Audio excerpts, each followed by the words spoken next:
ecology and biodiversity. The draft National Resource Efficiency Policy is guided by the principles of reduction in primary resource consumption to sustainable levels, creation of higher value with less material through resource-efficient and circular approaches, waste minimization and creation of employment opportunities and business models beneficial to the cause of environment protection and restoration. And to get deeper insights on the topic, I'm joined by Mr. Souvik Bhattacharya, Fellow, Center for Resource Efficiency and Governance, TERI, Dr. Shamli Singh, Assistant Professor, Center for Environment and Climate Change, Indian Institute of Public Administration, and Mr. Yatish Rajawat, Senior Journalist. Sir, let me come to you first. Take us through the important highlights of the draft National Resource Efficiency Policy. It's extremely important, particularly at a time when the economy is passing through a different critical time. Now, if I have to give a kind of a background of this particular policy, I have to go back a couple of years ago when in the institute at TERI, we started working on this particular topic of improving resource utilization, because what's happening currently is that there are different policies and interventions across different line ministries, but what eventually is missing a kind of a linkage across these different policies. So one of the objective was to see that how these existing policies are currently working in place in terms of promoting resources, and how we can promote a kind of a life cycle thinking across the different stakeholders, so that it's not like stakeholders thinking in isolation, but resources which are being extracted, produced, fabricated, designed, and ultimately being consumed is a kind of a one unit, one entity which is covering through, which is traveling through different stages of the life cycle. So it's that particular aspect which is very critical, and that's where we actually started taking up, but taking up all the sectors was not possible. So eventually what we did was we took up the automotive sector, and eventually we moved to the solar PV sector, we took up the electric vehicle sector, and saw what are the opportunities that exist. And that led to a lot of interest coming up from different stakeholders. And one of the prime ministries that in fact came forward in terms of taking this idea, and we suggested this one to have a kind of a national resource efficiency policy at the national level. So that's where we in fact first compiled all the sectoral assessments that we had actually done and shared it with the Ministry of Environment and Forest, and that led to the formation of the draft of the National Resource Efficiency Policy. Right, so that was the journey. Dr. Shamli, tell us how will this policy actually ensure the mainstreaming of resource efficiency in India? If we look at the entire policy, which is yet in the draft stages, and if you look, as very rightly said by Souvik, that if you look at the sectoral analysis of the same, two major sectors of solar photovoltaics and plastic packaging have been taken up on a very, very large scale by the Prime Minister of India. A big no to the one-time use of plastic from 2nd of October. And with India entering into International Solar Alliance, which we had already signed and entered into in 2015, in relation to the intended nationally determined contributions. So if we talk about the mainstreaming of the policies, it will be very, very optimal to look into the fact that only one ministry, of course there has to be a ministry to coordinate the same, but one ministry alone will not be able to meet the desired results. It will be a wholesome process, a holistic approach of all ministries, because when we are talking about resource efficiency, the end product of one industry would be used as the initial product of another. So there has to be an industrial symbiosis, and in that matter all the ministries would have to be on board, so as to see that there is a complete and a total outlook of the end product, and we would be using less of virgin material, and more stress would be on the secondary resource material, which would help us in treading towards the dreamed 24-25's $5 trillion US dollar economy. You mentioned about second resource material. Let me take that to Mr. Rajawat. Sir, India's primary consumption increased 6 times from 1.18 billion tons in 1970 to approximately 17 billion tons in the year 2015. How would the government ensure that there's reduction in the primary consumption? So, I mean, it is difficult to control primary consumption because you're looking at an economy which is targeting to grow at $5 trillion. What you can do is increase the efficiency of existing resources that you're consuming and recycle some of the resources so that more efficient use of overall resource chain is maintained, and that is what this policy envisages. But you see, the challenge with any omnibus policy of this nature is that there are so many stakeholders in this. For instance, if you look at the extraction part, which is resources, you have the Ministry of Mining there, you have the Ministry of Oil there, you have, so within these two ministries there is conflict.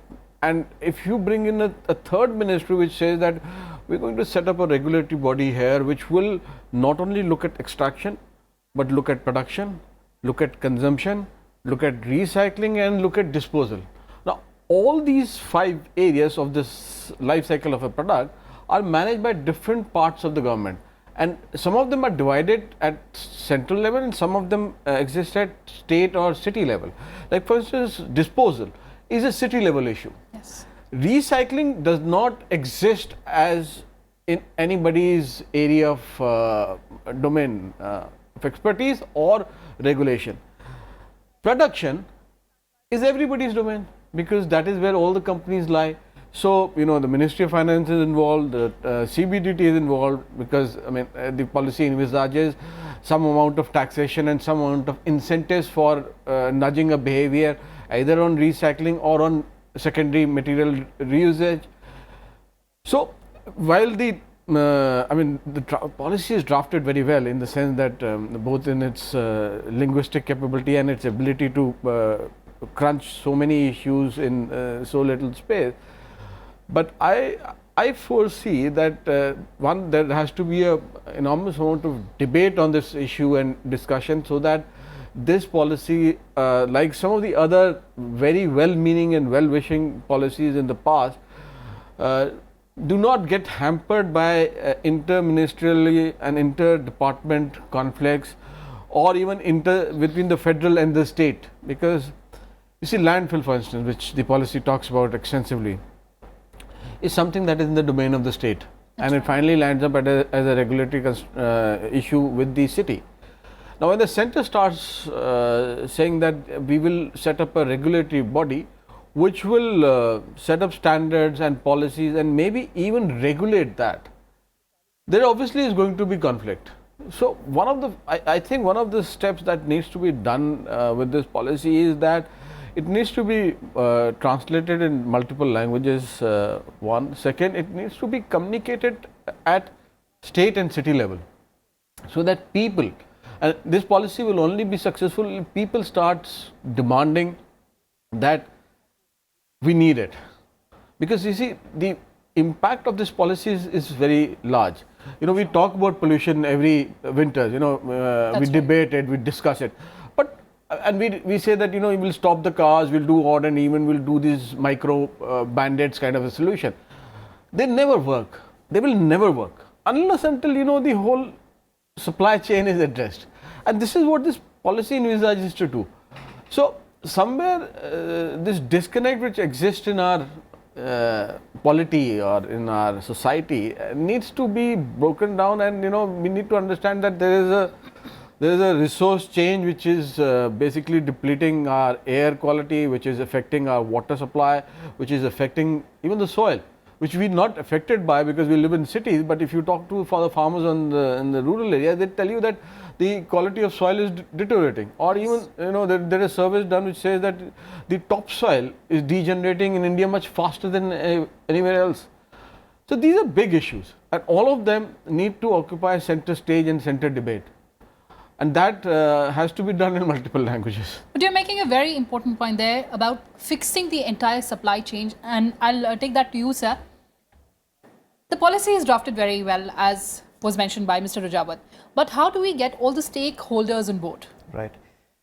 That's indeed a challenge in terms of getting all the stakeholders on board. And and the stakeholders in fact go beyond the ministries. So it's the private sector, the social sector, even the state governments, the local municipalities.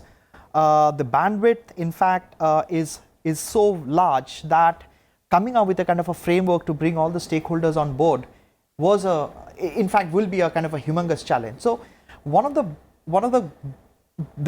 beautiful aspect of this particular policy has been to create a board wherein we have been able to like see or bring in representatives from all the line ministries who are working for different sectors or various stages of the value chain of these different sectors, and it's their domain. It's not that the Ministry of Environment and Forest and Climate Change is going to enter into that particular domain. It's about a collaborative approach in terms of understanding what the challenges are and how we can actually bring in the principles of 6R across those different sectors, across different stages of the life cycle, and accordingly encourage the stakeholders to work in line with the larger objective of achieving the sustainable consumption and production, and which I see is one of the important goals of the Sustainable Development Agenda for the world and India in particular, because the kind of growth in resources that we envisage in the next 10-15 years is huge. Where we are going to get those resources from? Because we are already import huge amount of oil. Yes. We are import dependent on so many critical resources. In fact, these resources will fuel some of the major sectors which are yet to come. Electric vehicles, photovoltaic and modern electronics would all require those typical materials. So I think it's important to have that level of awareness at the top level, which is actually at the ministerial level, and at the same time we can have or should have rather stakeholders coming from representatives coming from different stakeholder communities, and they need to contribute and understand what would be the limitations and work together in terms of overcoming those limitations and make this a reality and dream towards the $5 trillion economy. Yeah. So we have to encourage all the stakeholders Absolutely. for achieving that target. Absolutely. But Dr. Shamli, talking about this particular draft, it also talks about the action plans with time frame of 3 financial years. Now the first draft or the first action plan to this effect is prepared from 2019 to 2022. What are the targets of this plan? Basically, in this time frame of 3 years, they have, as he has already told, they have taken up, ministry has concentrated on 7 specific sectors, because it will be very difficult to take all the sectors in one go, as with the obvious reasons that we have an enormous, huge stakeholders, both from different ministries, from different states, they have a difference in the center and the state level. And I would like to add to him, it is not only the inter-ministry, it is the intra-ministerial problems also, because there are so many different divisions which are looking into it, and there needs to be a single coordinating force for the same. But in the same breath, I would also like to add that though it is a very difficult and a daunting task, but it is the demand of the day that there has to be some agency, some industry, some ministry, to coordinate the same, to act as the role would be of the coordinator, though without entering into the territory. It should not pose as a threat, but definitely it should have strict rules and regimes, so as to give a plan of action so that the other ministries can follow, and it can be used as a prototype in the other sectors which would be taken up after these 7 sectors, after these 3 years. Like for example, the 7 sectors which we have the automotive sector, we have the construction, real estate sector, we have the solar photovoltaic sector, electrical and electronics, then we have steel and aluminium. So these sectors are there, and if you look at these sectors, they contribute to almost 25% of the GDP, and they are the ones which are the priority areas which need to be taken care of. And there is a lot of scope in all these sectors which can be done, and by shunning the linear economy and adopting the circular economy, I think major achievements can be done, and we can save on our resources, and we can feed our teeming millions.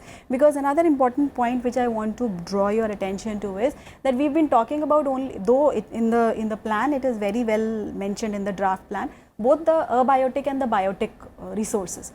but we are not yet, we are not yet in full capacity. We are not able to deal with the abiotic components. What to talk of the poor flora and fauna? We are not at all touching about the biotic components, the biodiversity, the ecology. So maybe in the later phases, we'll have to see on those facets too. So monitoring is very important, and I take that point to you, sir. How do we monitor the implementation of these action plans? So obviously, the first step here is that this policy needs to be communicated. Then, of course, this policy needs to be accepted and adopted. For it to be adopted, then we'll come to the action plans, later on. So if it is accepted, then you will have two basic bodies being set up and formed under it. One is the regulatory authority and the other is the board. Now, it will be the responsibility of both the regulatory authority, and the regulatory authority will set up the rules and the regulation which will govern the sectors that it has identified, those 7 sectors it has identified. The board obviously will then create a consensus and of implementing those rules and regulation. Because this is a consensual process, it needs to also be linked to the larger game plan that the government has. And I believe that the Prime Minister has set up in his August 15th speech also, he set up a higher plan. He said that we need to, instead of focusing just on minutiae of ease of business, we need to focus on a higher goal, which is ease of living. Yes. Now, I believe that this environmental policy needs to be linked to ease of living, and once it is linked with ease of living, then we might be able to pull together different ministries into doing this. Because to convince, say for instance, to convince the finance ministry that you need to give incentives for secondary reusage of material, what is the rationale? Because they will obviously lose revenue receipt. Yes. And in the current scenario, they are very wary of losing any kind of revenue receipt. Yes. The only way they can be convinced about that is that it will raise the ease, it will improve the life of people, it will improve the living conditions, and it will finally have impact therefore on ease of doing business, because it will change the quality of life in our cities. So that is the argument which needs to be put together, and that argument needs to be presented for each of these ministries to be convinced that why are we asking for this life cycle monitoring, what life cycle change of product. I mean, look at this, there is a scrappage policy, which Yes. the auto sector has been talking about, and the government has said that, and they've been insisting that the scrappage policy should basically say that instead of the vehicles being on the road for 20 years, there should be, off roads in 15 years or 12 years. Yes. In line with that, now you have a vehicle which is going off road, it needs to be scrapped. When it is scrapped, it will create waste. When the waste is created, there needs to be a policy for reusing it. But the auto sector is not interested in the reuse of the policy, reuse of that waste. And there is a lobby, which is the steel and the aluminium and the metal lobby, which is against of any reuse, unless Yes. until that reusage goes through them, or they control that scrap into their into their products. So, but this, and that is why these two things don't get linked, because there is a sector which says which stops at reusage, and there is another sector which says that we don't want to reusage because the price of our end product will be affected.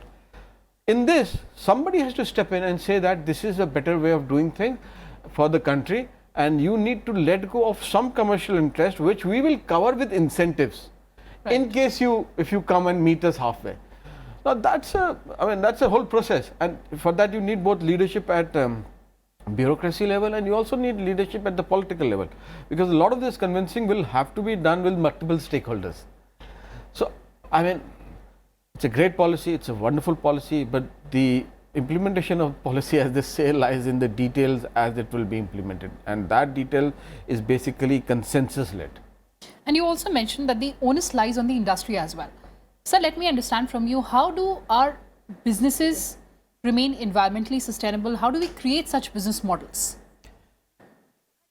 Well, I would say that the industry is already there on board. There are a lot of industries, in fact, are investing a lot of time and money seeing how these resources can actually find a second life. Say for example, the steel industry. The conventional route of making steel is increasingly becoming more expensive because the domestic resources are getting depleted. It's increasingly becoming difficult to actually renew the existing licenses. The conventional approach also use a lot of coking coal, and India do not have enough coking coal, and we import a lot, and the import bill is rising. So few of the major players, they are already investing in terms of seeing how the secondary steel can be actually made more competitive in terms of its value addition, and it's also finding a market among the consumers. Then now the real challenge would be to create a scale, because all these products are being generated. I mean the end of life products are actually very much scattered. So in fact actually bringing that level of scale to ensure that the business is sustainable in terms of the economies of scale, it would be a challenge. But they are actually coming up with unique models to see that how the scale effects can be generated, and eventually what will happen is that they will be able to deliver these of the virgin materials. So I see there are a lot of initiatives which are taking place, but yes, there would be a lot of initiatives in the future depending on what kind of policy instruments we come up with. As Sir mentioned in terms of the role of the economic instruments, I think the real testing aspect would be how we make these incentives win-win opportunities for all the players in the market. And although it would be a kind of a testing time in the initial years, but eventually I feel that this is the only way it can create a market and opportunities for both the players who are in the virgin product manufacturing as well as in the recycled product manufacturing. And over time, the recycled product manufacturing business will thrive like anything, and it will actually in fact draw a lot of players from the virgin manufacturers to make or give that required scale effect to make the sustainable products. To ensure win-win situation for all these stakeholders. Yes, Dr. Shamli, I have last 60 seconds. The draft also talks about green procurement. Tell us more about green procurement. Basically, green procurement is more with the consumer behavior. If as it was discussed, if we have more of incentives, so there has to be a change in the behavior of the consumer. Let's say in case if I have to build my house, of course I will not go for a construction and demolition waste which is recycled. So definitely there has to be a behavioral change in that, which will be done by the incentivization of the green procurement. If there should be a incentive on the part of the consumer, so that, and also there should be an assurance which can be through audits, through monitoring, through verification, that whatever product you are using, it is not a second grade quality, it is a first grade quality, and whatever house you are building or the plastic material you are using, it is not going to, I mean your money will not go down the drain. So behavior, unless we do not tap on the behavior of the consumer, the scheme might not achieve that heights of success. This is my personal belief. So creating awareness is also very important. On that note, thank you so much for joining us on this discussion. So the draft National Resource Efficiency Policy provides an overarching collaborative framework for resource efficiency across all sectors in the country. That's all we had for you in this edition of Policy Watch. Thanks for watching and stay tuned to Rajya Sabha Television.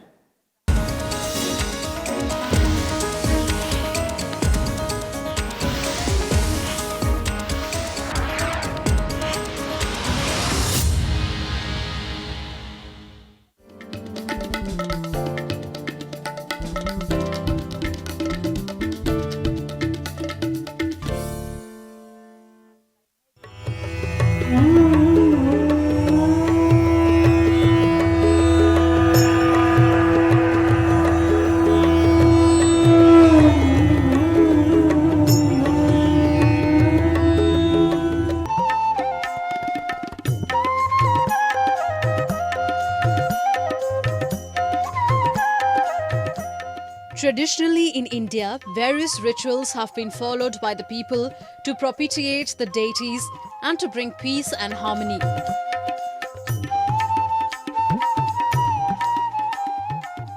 One such practice to ward off evil spirits is the drawing of colourful patterns called rangoli on the floor at the entrance of a house.